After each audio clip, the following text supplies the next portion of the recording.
প্রিয় শিক্ষার্থীবৃন্দ, সকলকে আন্তরিক সালাম ও শুভেচ্ছা।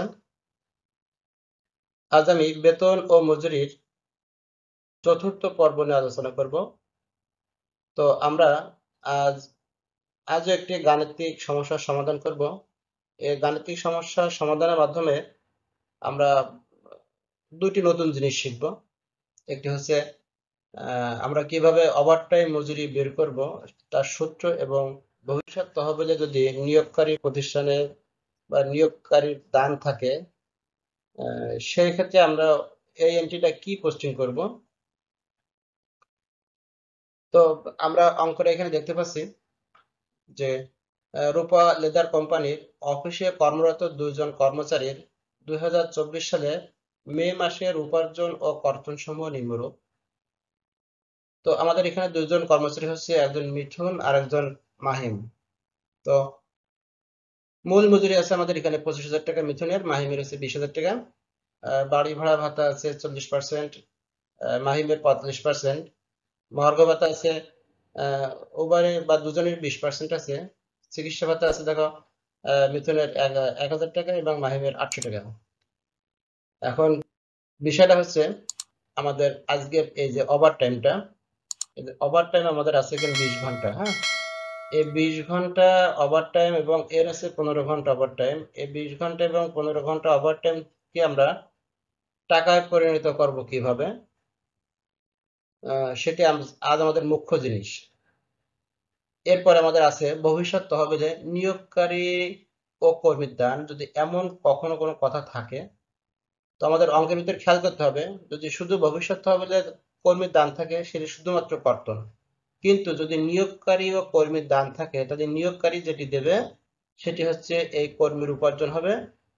ঠিক আছে, এবং কর্তনের সময় কিন্তু নিয়োগকারী এবং কর্মীর দুইটি পার্সেন্টেজ একত্রে করেই কিন্তু আমাদের করতে হবে। অর্থাৎ এটা খুব গুরুত্বপূর্ণ, আমাদের জন্য খুবই গুরুত্বপূর্ণ। আমরা অঙ্কের লাস্টের দিকে এর বিষয়টা আমরা বুঝতে পারবো। তো আমরা সে পর্যন্ত একটু ধৈর্য ধরে ক্লাসে থাকি। এবং সর্বশেষ আছে যৌথ বীমার দান 500 টাকা এবং 400 টাকা। এখন আমাদের কিছু অতিরিক্ত তথ্য দেওয়া আছে অঙ্কের, যে মাসের স্বাভাবিক কর্মঘন্টা 200 ঘন্টা, ওভারটাইম মজুরি স্বাভাবিক মজুরির দ্বিগুণ। অর্থাৎ আমাদের এখানে স্বাভাবিক কর্মঘন্টা এক মাসে 200 ঘন্টা দেওয়া আছে, এবং ওভারটাইম মজুরি স্বাভাবিক মজুরির দ্বিগুণ হবে। এটাও কিন্তু আমাদের এখানে একটা সংকেত দেওয়া আছে। আমাদের করণীয় হচ্ছে প্রতিষ্ঠানের মজুরি বিবরণী তৈরি করা। তো আমি বিগত ক্লাসগুলোতেও আমি সংক্ষিপ্ত পদ্ধতিতে বেতন মজুরির ছক করে অঙ্ক করেছিলাম। আজও আমি একটি সংক্ষিপ্ত পদ্ধতিতে অঙ্কের সমাধান করব। আমরা পরীক্ষার খাতা ঠিক এভাবে ছক করব, একটু খেয়াল করতে হবে। আমাদের এখানে কর্মচারী আছে দুইজন, মিথুন এবং মাহিম। আমাদের এখানে দুটো টাকার ঘর আছে এবং একটি হচ্ছে বিবরণের ঘর। তো এই হচ্ছে আমাদের ছক। তো ছকের সর্বপ্রথমে আমাদের আসবে প্রতিষ্ঠানের নাম। ঠিক আছে, তো আমাদের প্রতিষ্ঠানের নাম হচ্ছে রূপা লেদার কোম্পানি। ঠিক আছে, আমরা এখানে দেখছি যে রূপা লেদার কোম্পানি এর আমরা কি তৈরি করব, একটি মজুরি বিবরণী। ঠিক আছে, এখন আমাদের মাস এবং সালটা উল্লেখ করতে হবে। আমরা 2024 সালের মে মাসের জন্য আমরা এই মজুরি বিবরণীটা তৈরি করছি। তো এই আছে আমাদের ছক হয়ে গেছে। এখন আমরা মূল অঙ্কে আসি। মূল অঙ্ক বলতে আমাদের এখানে উপার্জন সমূহ আগে লিখবো, এরপরে কর্তন সমূহ লিখবো, তারপরে আমরা সর্বশেষ নিট মজুরিটা বের করব। তো উপার্জন সমূহ আমরা এখানে দেখলাম। উপার্জন সমূহের ভিতরে প্রথমে আমাদের উপার্জন আছে অঙ্কের ভিতরে মূল মজুরি। তো মূল মজুরি আমাদের মিথুনের আছে 25,000 টাকা এবং মাহিমের আছে 20,000 টাকা। এটা নিয়ে কারো কোনো সমস্যা নাই। সমস্যাটা হচ্ছে বাড়ি ভাড়া ভাতা নিয়ে। আমাদের এখানে বাড়ি ভাড়া ভাতা বলা আছে যে এই যে এখানে দেখো যে এখানে 40% আছে, মিথুন পাবে তার মূল বেতনের 40% এবং মাহিম পাবে আছে 35%। তো যত পার্সেন্টেজ গুলো থাকবে সকল পার্সেন্টেজ গুলো কিন্তু আমাদের এই মূল মজুরির উপরে ধরতে হবে। ঠিক আছে, এখন আমরা এই 25,000 টাকা 40% করলে আমাদের কত টাকা হয়, আমাদের আমাদের টাকা আসবে হচ্ছে 10,000 টাকা মিথুনের এবং মাহিমের আছে 20,000 টাকা মূল মজুরি, এর 45% করলে হবে আমাদের 9,000 টাকা। মানে বাড়ি ভাড়া ভাতা আমাদের নির্ণয় করা শেষ। এখন কাজ হচ্ছে মহার্ঘ ভাতাটা। তো একইভাবে আমরা মহার্ঘ ভাতাটাও মূল মজুরির উপরে পার্সেন্টেজ করে বসাবো, অর্থাৎ এই 25,000 টাকার এই 25,000 টাকার উপরে আমরা 20% করবো এবং এই 20,000 টাকার উপরে আমরা 20% করবো। তো 25,000 টাকার 20% করলে আমাদের হয়েছে 5,000 টাকা এবং মাহিমের আছে 20,000 টাকা 20% আছে 4,000 টাকা। আমরা কিন্তু অবশ্যই বাসায় খাতা কলম এবং ক্যালকুলেটর নিয়ে কিন্তু থাকবো।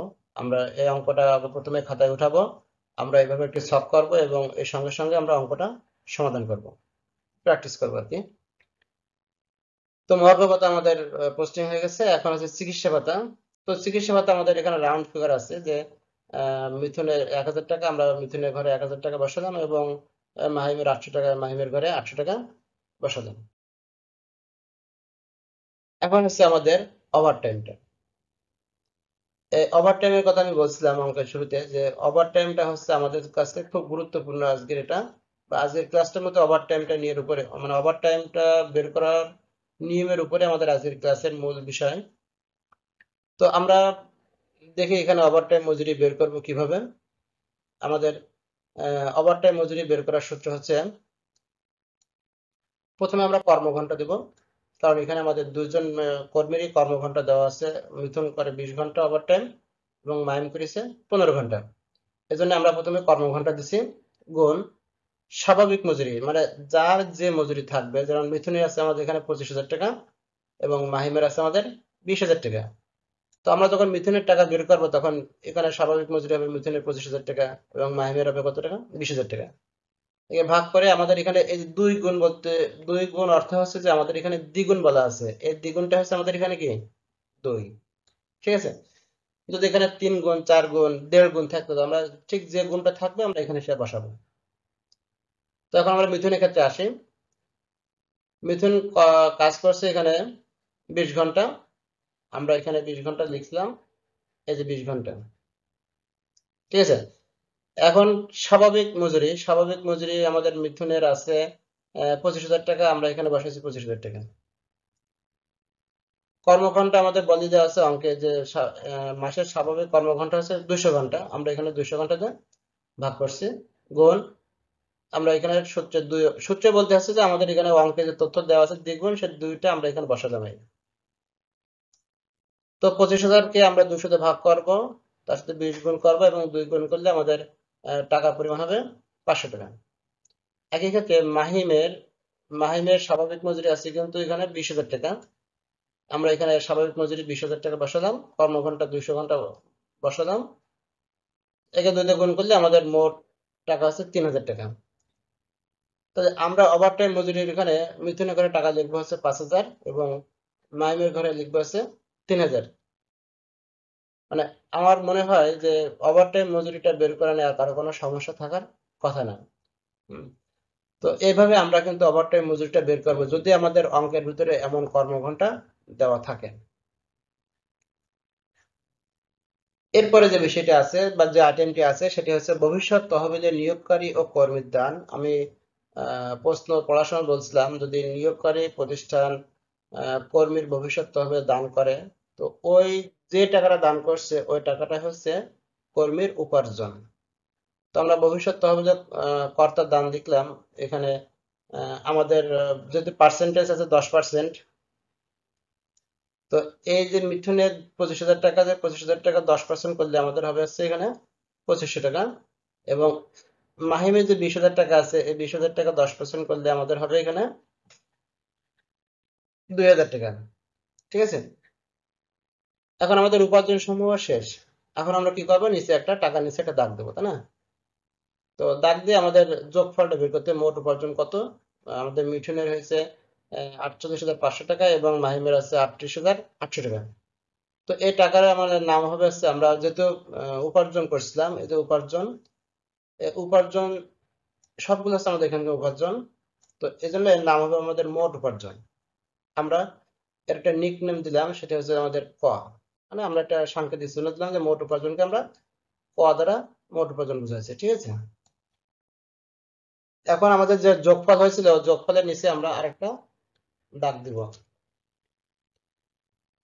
এরপরে আমাদের কাজ হচ্ছে কর্তন সমূহ। তো আমাদের এই অঙ্কের ভিতরে কর্তন দেখো কি কি আছে, যৌথ বিমার দান একটা আছে এবং ভবিষ্যৎ তহবিলে নিয়োগকারী ও কর্মীর দান, দুজন এখন কিন্তু দুইজন ব্যক্তি এখানে দান করবে। তো দেখো আমাদের নিয়োগকারী কর্মী প্রতিষ্ঠান যদি দান করে তাহলে আহ, কর্মীর হচ্ছে 10%, কর্মীর কত পার্সেন্ট? 10%। আচ্ছা, আর নিয়োগকারী কত দিচ্ছে? এও কিন্তু 10% দিচ্ছে। তাহলে আমাদের মোট কত পার্সেন্ট জমা হচ্ছে? এখানে আমাদের মোট জমা হচ্ছে কিন্তু 20%, এখানে জমা হচ্ছে 20%। ঠিক আছে, আমি একটু বুঝাই। সেটা হচ্ছে যে নিয়োগকারী ও কর্মী দুজনই দান করবে, তাহলে পার্সেন্টেজ আছে 10%। এক একজন 10% দান করে, তাহলে দুইজনে কত টাকা দান করবে, মানে কত পার্সেন্ট দান করবে? 20% দান করবে। ঠিক আছে, দুইজনে আমাদের 20% দান করবে। এই জন্য কর্তনের ক্ষেত্রে এই যে ভবিষ্যৎ তহবিলে কর্তন যেটা আছে, এই যে টাকাটা, সেই টাকাটা আমি এখন লিখে নিই এখানে। এই যে ভবিষ্যৎ তহবিলে কর্মীর দান, এখানে আমাদের দেখো 5,000 টাকা আছে, মিথুনের আছে 5,000 টাকা। এই 5,000 টাকা আমরা বের করছি কিভাবে? 25,000 টাকার উপরে আমরা করবো হচ্ছে 20%। এই 25,000 টাকা মূল মজুরির উপরে আমাদের 10% হবে না কর্তনের ক্ষেত্রে, যেহেতু দুইজন ব্যক্তি এজন্য আমাদের এখানে পার্সেন্টেজটা দুইটা হবে, অর্থাৎ 10-10 যোগ করলে কত হয়? 20। তো 25,000 টাকার 20% করলে আমাদের হয় 5,000 টাকা। অনুরূপ ভাবে মাহিমের হবে 4,000 টাকা। কেন? মাহিমের মূল মজুরি 20,000 টাকা। তাহলে এখানে নিয়োগকারী এবং কর্মী দুজনই টাকা মানে জমা করতেছে, তাহলে আমাকে 10-10 কত পার্সেন্ট? 10 আর 10 যোগ করলে 20% হয়। তো 20,000 টাকার 20% করলে আমাদের হয় এখানে 4,000 টাকা। এরপরে আছে আমাদের যৌথ বিমার দান। তো যৌথ বিমার দানে আমাদের টাকা 500 টাকা এবং 400 টাকা আছে, আমরা এখানে লিখলাম যে 500 টাকা এবং 400 টাকা। এরপরে আমরা টাকার নিচে একটা দাগ দিয়ে মোট কর্তন কত হয় এটা আমরা বের করব। দেখো আমরা এখানে মোট কর্তনকে আমরা কিন্তু খ দ্বারা ইন্ডিকেট করছি, এবং 5,000 টাকার সঙ্গে 500 টাকা যোগ করলে হবে 5,500 টাকা, এবং মাহিমের হবে 4,400 টাকা। তো আমরা মোট উপার্জনকে যেমন একটা দাগ দ্বারা বন্ধ করে রাখছিলাম, আমরা মোট কর্তনটাকেও নিচে একটা দাগ দিয়ে বন্ধ করে রাখি। এখন হচ্ছে যে আমাদের নিট মজুরি। তো নিট মজুরিটা আমাদের বের হবে মোট উপার্জন থেকে মোট কর্তন বিয়োগ করতে হবে। তো মোট উপার্জন আমাদের এখানে আছে 48,500 টাকা। আমাদের এখানে মোট উপার্জন কত আছে দেখি, মোট উপার্জন আছে 48,500 টাকা এবং মাহিমের আছে 38,800 টাকা। আচ্ছা, এবং মোট কর্তন ক্ষয়ের ক্ষেত্রে এটা কিন্তু পাওয়া গেছে, এবং খতে আছে 5,500 টাকা এবং মাহিমের আছে 4,400 টাকা। তো এখন আমাদের যে কাজটা করতে হবে সে কাজটা হচ্ছে যে মোট উপার্জন থেকে, মোট উপার্জনে 38,500 টাকা থেকে এই 5,500 টাকা বিয়োগ করে আমাদের এখানে টাকাটা বসবে। ঠিক আছে, 38,800 টাকা থেকে কর্তন 4,400 টাকা বিয়োগ করে তারপর আমাদের টাকাটা এখানে আসবে। তাহলে আমাদের মিথুনের মোট উপার্জন কত হচ্ছে? 43,000 টাকা এবং মাহিমের হচ্ছে 34,400 টাকা। এখন আমরা কি করব, এটাকে দুইটি দাগ দিয়ে হিসাব বন্ধ করে দেব। তো এরপরে হচ্ছে যে আমাদের একটি মজুরি বিবরণী ছকে বা একটি মজুরি বিবরণীতে অথবা বেতন বিবরণীতে 4 জনের স্বাক্ষর থাকে। আমাদের আছে প্রস্তুতকারক, হিসাবরক্ষক, ব্যবস্থাপক এবং ক্যাশিয়ার। তো আমরা এইভাবে ঠিক এই যেভাবে অঙ্কটি সমাধান করছি এত সুন্দর করে আমরা ছক করবো, চারিপাশে দাগ দিয়ে মাঝখানে আমরা অঙ্কের জন্য দাগ দিব। দাগ দিয়ে আমরা এরকম নিচে 4 জনের স্বাক্ষর দিয়ে আমরা এরকম ফাঁকা রেখে দিব। তো এটা হচ্ছে আমাদের আজকের অঙ্কের সর্বশেষ অবস্থা। তো আমরা আজ কিন্তু দুইটা জিনিস খুব মনোযোগ সহকারে শিখছি, সেটা হচ্ছে যে ওভারটাইম মজুরিটা বের করা, এবং দ্বিতীয়ত হচ্ছে ভবিষ্যৎ তহবিলে নিয়োগকারী ও কর্মীর দান থাকলে আমরা কিভাবে সেটা পোস্টিং করব, সেটা কিন্তু আমরা আজ শিখছি। তো সকলকে ধন্যবাদ।